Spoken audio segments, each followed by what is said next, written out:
Bom dia, queridos irmãos. Bom dia, queridas irmãs. Tudo bem com vocês? Meu nome é Gabriel. Você está aqui no meu canal, no canal do João Vinhas. Sou tricolor, sou um apaixonado pela leitura bíblica e um autista, tá bom? Vamos para a nossa devocional de hoje, do livro Priorize Deus. Priorize Deus. Dia 95. Amigos de verdade. Ter amigos é um grande presente de Deus. O valor de uma amizade verdadeira é incalculável. Por isso, a Bíblia afirma: o homem que tem muitos amigos pode congratular-se, mas há amigo mais chegado do que um irmão. Provérbios 18, 24. Portanto, tenha em mente que uma amizade verdadeira pode promover boas conexões e levá-lo a lugares aos quais você jamais imaginou que chegaria. O Novo Testamento relata a história de um paralítico que recebeu cura sobrenatural porque foi conduzido pelos amigos até Jesus. Lucas, capítulo 5. Vamos ler aqui o livro do Evangelho de Lucas, capítulo 5. Tá ligando aqui o iPad, tá? Nossa famosa leitura bíblica. Abrir aqui o iPad.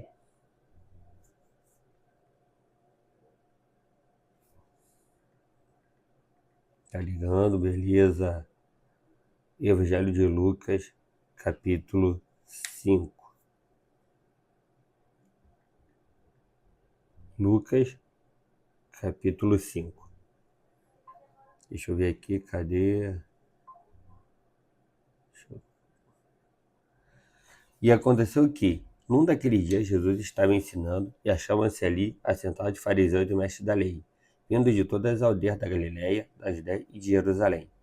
E o poder do Senhor estava com ele para curar. Lucas 5, a partir do 17. Vieram então alguns homens trazendo um paralítico deitado num leito.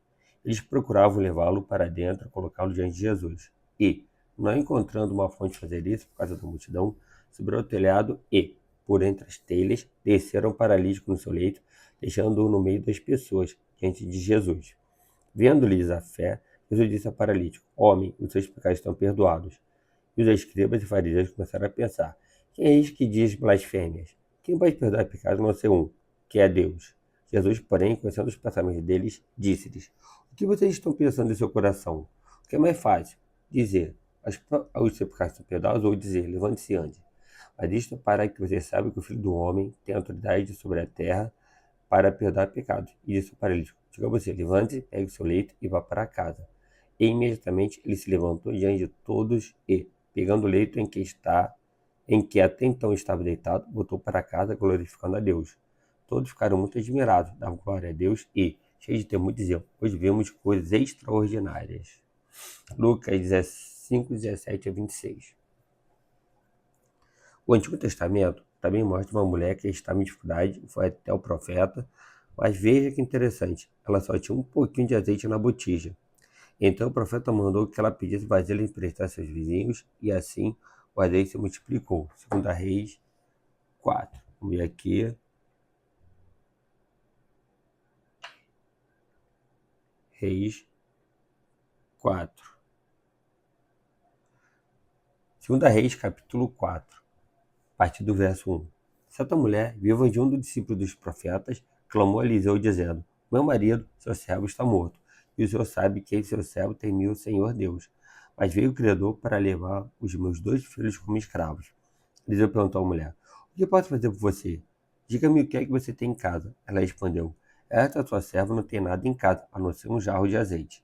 Então Eliseu disse: Vá, peça emprestadas vasilhas a todos seus vizinhos, vasilhas vazias, muitas vasilhas. Depois entre em casa, feche a porta atrás de você e dos seus filhos e derrama azeite em todas aquelas vasilhas. Põe à parte as que forem ficando cheias.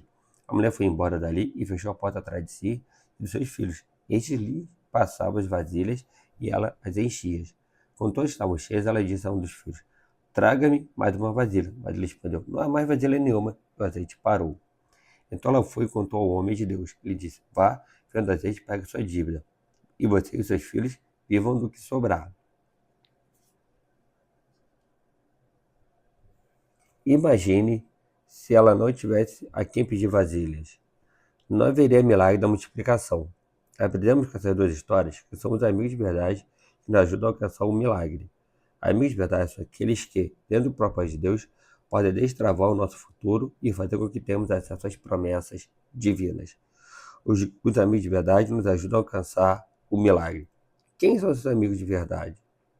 Leitura bíblica, 2 Samuel 11 a 14.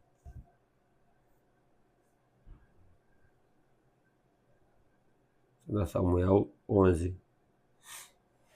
2 Samuel capítulo 11. Decorrido um ano, no tempo em que os reis costumam sair para a guerra, Davi enviou Joabe, seus oficiais de todo Israel. Eles destruíram os filhos de Amon e sitiaram a cidade de Rabá. Mas Davi ficou em Jerusalém. Uma tarde, Davi se levantou do seu leito e andava passeando no terraço do palácio real. Dali viu uma mulher que estava tomando banho. Ela era muito bonita. Davi mandou perguntar quem era. Sério, é Batseba, filha de Eliã e mulher de Urias, o Heteu. Então Davi mandou mensageiros que a trouxessem. Ela veio e ele se deitou com ela. Ora, Batseba tinha acabado de se purificar da impureza da sua menstruação. Depois ela voltou para casa. A mulher recebeu e mandou dizer a Davi: Estou grávida. Então Davi enviou mensageiros a Joabe, dizendo: Mande-me Urias, o Heteu. E Joabe mandou Urias a Davi. Quando Urias chegou, Davi perguntou como estava Joabe, como se achava o povo e como ia a guerra. Depois Davi disse a Urias: Vá para cá e descanse. Urias saiu do palácio e logo saiu atrás dele um presente do rei. Porém, Urias dormiu junto ao portão do palácio com todos os servos do seu senhor e não foi para casa. Relataram isso a Davi, dizendo: Urias não foi para casa. Então Davi disse a Urias: Você não vem de uma viagem? Por que não foi para casa? Urias respondeu: A arca, Israel e Judá ficam em tendas. Joabe, meu senhor, e os servos de meu senhor estão acampados ao ar livre. Como poderei eu ir para casa, comer, beber e me deitar com minha mulher? Juro pela vida do rei que não faria tal coisa. Então Davi disse a Urias: Fica aqui ainda hoje. Amanhã eu mandarei de volta. E Urias ficou em Jerusalém aquele dia e o seguinte: Davi o convidou para comer e beber com ele. Foi embebedou. À tarde, Urias saiu e foi deitar-se no seu leito, na companhia dos servos do seu senhor. Ele não foi para casa. Pela manhã, Davi escreveu uma carta a Joabe e a mandou por Urias. Na carta escreveu o seguinte: Ponham Urias na linha de frente onde o combate for mais intenso. Depois deixem-no sozinho para que seja ferido e morra. Tendo sitiado a cidade, Joabe pôs Urias no lugar onde sabia que estavam homens valentes. Os homens da cidade saíram e lutaram contra Joabe. Alguns dos oficiais de Davi foram mortos. E morreu também Urias, o Heteu. Então Joabe enviou notícias a Davi, informando tudo o que havia acontecido na batalha. Deu ordem ao mensageiro, dizendo: Quando você terminar de contar ao rei os acontecimentos desta batalha, é possível que ele fique indignado e pergunte: Por que vocês chegaram assim perto da cidade para lutar? Não sabiam que eles iriam atirar da muralha? Quem matou Abimeleque, filho de Jeru-Bezete? Não foi uma mulher que, do alto da muralha, lançou sobre ele uma pedra de moinho e o matou em Tebes? Por que vocês chegaram tão perto da muralha? Então você dirá: Também morreu seu servo Urias, o Heteu. O mensageiro partiu e, chegando, contou a Davi tudo o que Joabe lhe havia mandado dizer. O mensageiro disse a Davi: Na verdade, aqueles homens eram mais fortes do que nós e saíram para lutar contra nós em campo aberto. Mas nós fomos contra eles até a entrada do portão. Então os flecheiros, ao da muralha, atiraram contra os servos do rei e um deles foram mortos. Também morreu seu servo Urias, o Heteu. Davi respondeu ao mensageiro: Diga a Joabe que não encare isso como um mal, porque a espada devora tanto este como aquele. Que ele intensifique seu ataque à cidade até conquistá-la. Quanto a você, encoraje Joabe. Quando a mulher de Urias soube que seu marido era morto, ela chorou por ele. Portanto, luto, Davi mandou buscá-la e a trouxe para o palácio. Ele tornou sua mulher e lhe deu um filho. Porém, isso que Davi tinha feito pareceu mal aos olhos do Senhor. 2 Samuel, capítulo 12. O Senhor enviou Natã a Davi. Natã foi falar com Davi e lhe disse: Havia numa cidade dois homens, um rico e outro pobre. O rico tinha ovelhas e gado em grande número, mas o pobre não tinha coisa nenhuma, a não ser uma cordeirinha que havia comprado. Ele a criou e ela cresceu em sua casa, junto com seus filhos, comia da sua comida e bebia do seu copo, dormia nos seus braços e ele a tinha como filha. Certo dia chegou um viajante à casa do homem rico, e ele não quis pegar uma das suas ovelhas ou um dos seus bois para dar de comer ao visitante que havia chegado. Em vez disso, pegou a cordeirinha do homem pobre e a preparou para o homem que havia chegado. Então o furor de Davi se acendeu contra aquele homem, e ele disse a Natã: Então, sabe comigo, Senhor, o homem que fez isso deve ser morto. E pela que o Dedém restituirá 4 vezes, porque fez uma coisa dessas e porque não se compadeceu. Então Natan disse a Davi: esse homem é você. Assim diz o Senhor, o Deus de Israel. Eu ungi rei sobre Israel e o livrei das mãos de Saul. Eu lhe dei a casa de seu senhor e as mulheres de seu senhor em seus braços. Também lhe dei a casa de Israel e de Judá. E, se isto fosse pouco, eu teria acrescentado tais e tais coisas. Porque então você desprezou a palavra do Senhor, fazendo o que era mal aos olhos dele. Com a espada você matou Urias, o Heteu. Você tomou por esposa a mulher dele, depois de matar com a espada dos filhos de Amon. Agora, pois, a espada jamais se afastará da sua casa, porque você me desprezou e tomou a mulher de Urias, o Heteu, para ser sua mulher.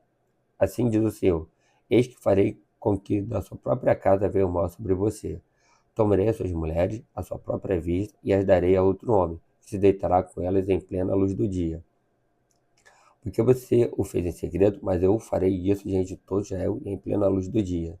Então Davi disse a Natã: pequei contra o Senhor. E Natã respondeu: também o Senhor perdoou o seu pecado, você não morrerá. Mas, porque com isso você deu motivo a que os inimigos do Senhor blasfemassem, também o filho que lhe nasceu morrerá. Então Natã foi para sua casa, e o Senhor feriu a criança que a mulher de Urias teve com Davi, e a criança adoeceu gravemente. Davi suplicou a Deus pela criança. Davi jejuava e, entrando em casa, passava a noite deitado no chão. Então os anciãos do seu palácio se aproximaram dele para o levantar do chão, porém ele não quis e não comeu com eles. No 7º dia a criança morreu, e os servos de Davi ficaram com medo de informá-lo de que a criança estava morta. Porque diziam: quando a criança ainda estava viva, falávamos com ele, mas ele não dava ouvidos à nossa voz. Como? Então vamos dizer a ele que a criança morreu. Poderá fazer alguma loucura. Mas Davi notou que os seus servos cochichavam uns com os outros e entendeu que a criança havia morrido. Então perguntou: a criança morreu? Eles responderam: morreu.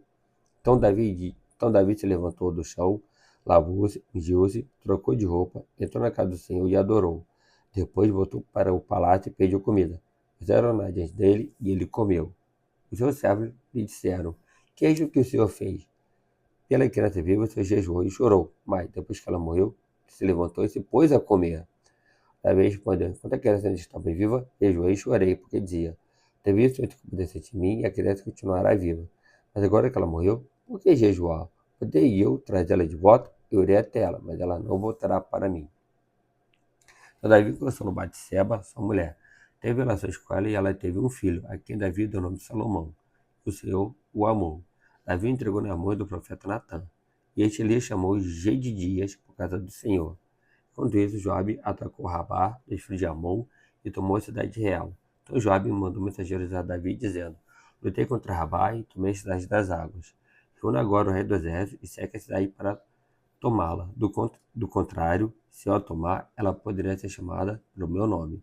Então Davi reuniu todo o povo, marchou para Rabá, lutou contra ela e a tomou. Tirou a coroa da cabeça de seu rei. O peso da coroa era de 34 quilos de ouro, e havia nela pedras preciosas.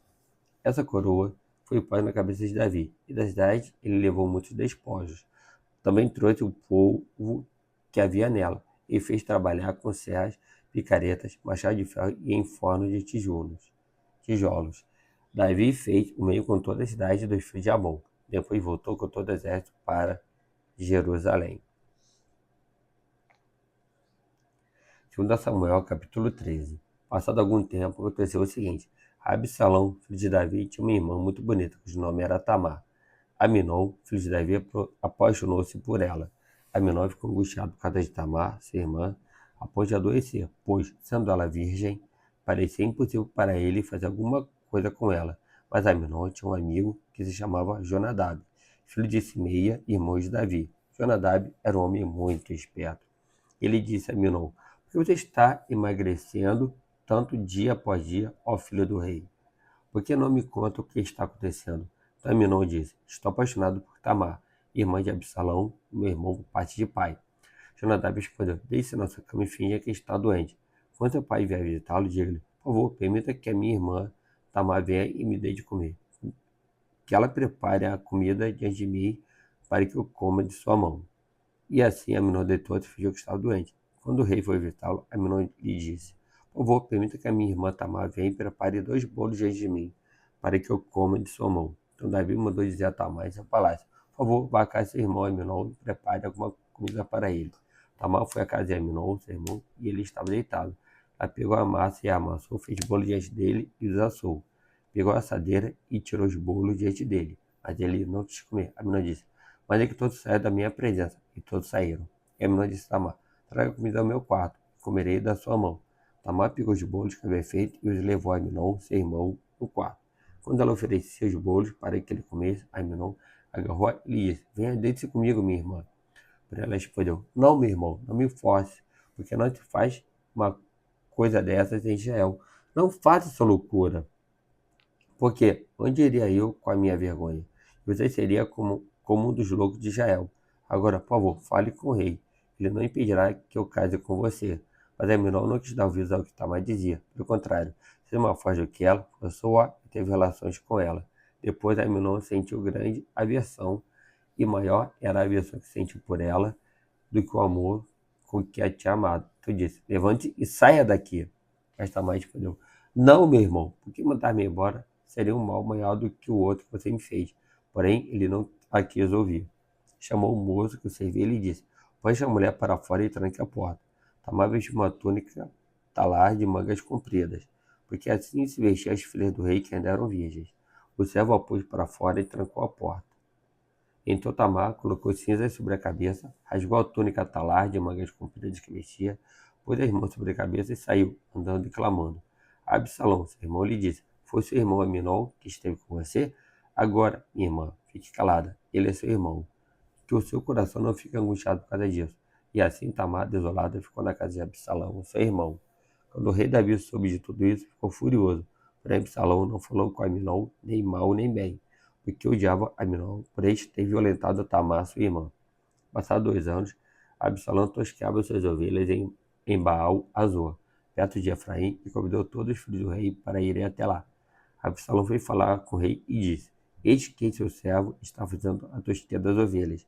Pede que o rei e os seus servidores acompanhem este seu servo. O rei, porém, disse a Absalão: não, meu filho, não vamos todos juntos para não sermos pesados a você. Absalão insistiu, mas o rei não quis ir. Contudo, o abençoou. Então Absalão disse: se o rei não quiser ir, pelo menos deixe que meu irmão Aminon nos acompanhe. Porém o rei lhe disse: por que ele iria com você? Absalão insistiu e o rei deixou que Aminon e todos os filhos do rei fossem com ele. Absalão deu ordem aos seus moços, dizendo: fiquem atentos. Quando o coração de Aminon estiver alegre de vinho e eu der uma ordem para matá-lo, então matem-no. Não tenham medo, pois sou eu quem está ordenando. Sejam fortes e valentes. E os moços de Absalão fizeram com Aminon como Absalão lhes havia ordenado. Então todos os filhos do rei se levantaram, cada um montou a sua mula e fugiram. Estavam eles ainda a caminho quando chegou a Davi esta notícia: Absalão matou todos os filhos do rei e nenhum deles escapou. Então o rei se levantou, rasgou as suas roupas e se lançou por terra. E todos os seus servos que estavam presentes rasgaram também as suas roupas. Mas Jonadab, filho de Simeia, irmão de Davi, tomou a palavra e disse: não pense o meu senhor que mataram todos os jovens, filhos do rei, porque somente Aminon morreu. Absalão tinha resolvido fazer isso desde o dia em que a sua irmã Tamar foi violentada por Aminon. Portanto, o rei, meu senhor, não põe na cabeça essa ideia de que todos os filhos do rei morreram, porque só Aminon morreu. Enquanto isso, Absalão fugiu. O outro que estava de guarda, levantando os olhos, viu que tinha muito povo pelo caminho, por detrás dele, pelo lado do monte. Então Jonadab disse ao rei: eis aí vêm os filhos do rei. Como esse seu servo falou, assim aconteceu. Mal tinha ele acabado de falar, chegaram os filhos do rei e, levantando a voz, choraram. Também o rei e todos seus servos choraram amargamente. Absalão, porém, fugiu e foi ficar com Talmai, filho de Amiúde, rei de Gesur. E Davi pranteava por seu filho todos os dias. Assim Absalão fugiu, indo para Gesur, onde ficou 3 anos. Então o rei Davi cessou de perseguir Absalão, porque já tinha se consolado a respeito de Aminon, que era morto. 2 Samuel, capítulo 14.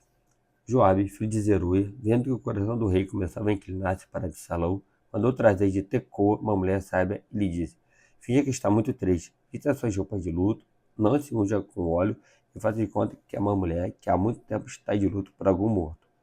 Apresente-se ao rei e diga-lhe tais e tais palavras. E Joabe lhe pôs as palavras na boca. A mulher tecoíta apresentou-se ao rei e, inclinando-se, prostrou-se com o rosto em terra e disse: Ajude-me, ó rei! Então o rei perguntou: Em que posso ajudá-la? Ela respondeu: Ai de mim! Sou viúva, meu marido morreu. Esta sua serva tinha 2 filhos, que brigaram entre si no campo. Como não houve quem os apartasse, um deles matou o outro. Eis que toda a parentela se levantou contra esta sua serva, e estão dizendo: Entregue-nos aquele que matou o seu irmão, para que matemos em vingança da vida que ele tirou e para que destruamos também o herdeiro. Assim querem apagar a última brasa que me restou, não deixando a meu marido nome nem sobrevivente na terra. O rei disse à mulher: Vá para sua casa e eu darei ordens a seu respeito. Mas a mulher tecoita disse ao rei: Ó rei, meu senhor, que a culpa caia sobre mim e sobre a casa de meu pai. O rei e seu trono sejam inocentes. Então o rei disse: Se alguém falar contra você, traga-o aqui e ele nunca mais incomodará. A mulher acrescentou: Que o rei se lembre do Senhor, seu Deus, para que os vingadores do sangue não se multipliquem e exterminem o meu filho. Davi respondeu: Tão certo como vive o Senhor, não há de cair no chão nenhum só dos cabelos de seu filho. Então a mulher disse: Permita que esta sua serva fale uma palavra ao rei, meu senhor. Ele disse: Fale. E a mulher prosseguiu: Porque o senhor, meu rei, imaginou tal coisa contra o povo de Deus. Pois, ao pronunciar tal juízo, o rei condena a si mesmo, visto que não quer fazer voltar o seu desterrado. Porque todos estamos de morrer. Somos como água derramada na terra, que já não se pode juntar. Porque Deus não tira a vida, mas encontra mesmo para que o banido não permaneça afastado de sua presença. Se vim agora falar esta palavra ao rei, meu senhor, é porque o povo me atemorizou. Porque esta sua serva dizia: Vou falar com o rei, porque talvez ele fará segundo a palavra desta sua serva. Porque o rei atenderá para livrar a sua serva da mão do homem que quer destruir tanto a mim como a meu filho da herança de Deus. E dizia mais esta sua serva: Seja agora a palavra do rei, do Senhor, para minha tranquilidade, porque como o anjo de Deus, assim é o rei, meu senhor, para discernir entre o bem e o mal. Que o Senhor, seu Deus, esteja com o rei, meu senhor. O rei disse à mulher: Não me encubra de nada, não me encubra nada do que vou lhe perguntar. A mulher respondeu: Pois fale o rei, meu senhor. O rei perguntou: Não é verdade que a mão de Joabe está com você em tudo isto? Ela respondeu: Juro pela sua vida, ó rei, meu senhor, que ninguém poderá se desviar, nem para a direita, nem para a esquerda, de tudo o que o rei, meu senhor, tem dito. Sim, foi seu servo Joabe quem me deu ordem, e foi ele quem ditou a esta sua serva todas estas palavras. Foi para mudar o aspecto deste caso que o seu servo Joabe fez isto. Porém, o meu senhor é tão sábio como um anjo de Deus para entender tudo o que se passa na terra. Então o rei disse a Joabe: Atendi ao seu pedido, vá e traga o jovem Absalão. Joabe se inclinou, prostrou-se em terra, abençoou o rei e disse: Hoje reconheço que obtive favor aos seus olhos, ó rei, meu senhor, porque o rei fez segundo a palavra do seu servo. Joabe se levantou, foi a Jesus e trouxe Absalão a Jerusalém. Mas o rei disse: Que ele volte para sua casa e não veja a minha face. Assim Absalão voltou para sua casa e não viu a face do rei. Em todo Israel não havia homem tão celebrado por sua beleza como Absalão. Desde a planta do pé até o alto da cabeça, não havia nele defeito algum. Quando cortava o cabelo, isso se fazia no fim de cada ano, porque o cabelo ele ficava pesado demais, seu peso era de mais de 2 quilos segundo o peso real. Também nasceram a Absalão 3 filhos e uma filha. A filha se chamava Tamar e era uma mulher muito bonita. Absalão ficou 2 anos em Jerusalém para ver a face do rei. Então mandou chamar Joabe para o enviar ao rei. Mas Joabe não quis vir. Mandou chamá-lo segunda vez, mas Joabe ainda não quis vir. Então Absalão disse aos seus servos: Vejam, Joabe tem um pedaço de campo pegado ao meu, e tem cevada nele. Vão lá e ponham fogo. E os servos de Absalão meteram fogo nesse pedaço de campo. Então Joabe se levantou, foi à casa de Absalão e lhe disse: Por que os seus servos meteram fogo no pedaço de campo que é meu? Absalão respondeu: Mandei chamá-lo, dizendo: Venha cá para que eu envie ao rei para dizer-lhe o seguinte: Para que vim de Jesus? Melhor seria ter ficado lá. Agora quero ver o rei. Se há em mim alguma culpa, que ele me mate. Então Joabe foi ao rei e lhe entregou a mensagem de Absalão. O rei chamou Absalão e ele se apresentou diante dele, inclinou-se sobre o rosto em terra, e o rei o beijou. Bom, como é que é o nosso devocional para eles de Deus? Ser de paz, desde mais de diversão de 10, por causa de dietista, todos por ver esse vídeo gravado aqui no YouTube, Essa palavra gerar fruto nos corações. Se eu colocar em prática o que vamos aprender, que seja da nossa vida. Ou esteja comigo, com todos os meus pecados, esteja pelos meus pecados, da pornografia, da masturbação. Ou esteja me ajudando a me livrar disso. Eu sei que sozinho eu não consigo, mas eu sei que com a tua ajuda eu posso me livrar disso. Ou você esteja com todas as pessoas que vão esse vídeo gravado, seus abençoe protegendo. E que eles possam ser frutíferos tudo que vierem fazer segundo a tua vontade. Pai, em Senhor Jesus. Amém. Dê um like, curte esse vídeo, se inscreve no canal, ative as notificações, compartilhe esse vídeo, deixe nos comentários de oração. Precisamos de orar com você e por você. Valeu, até a próxima, tchau. Fui. Valeu.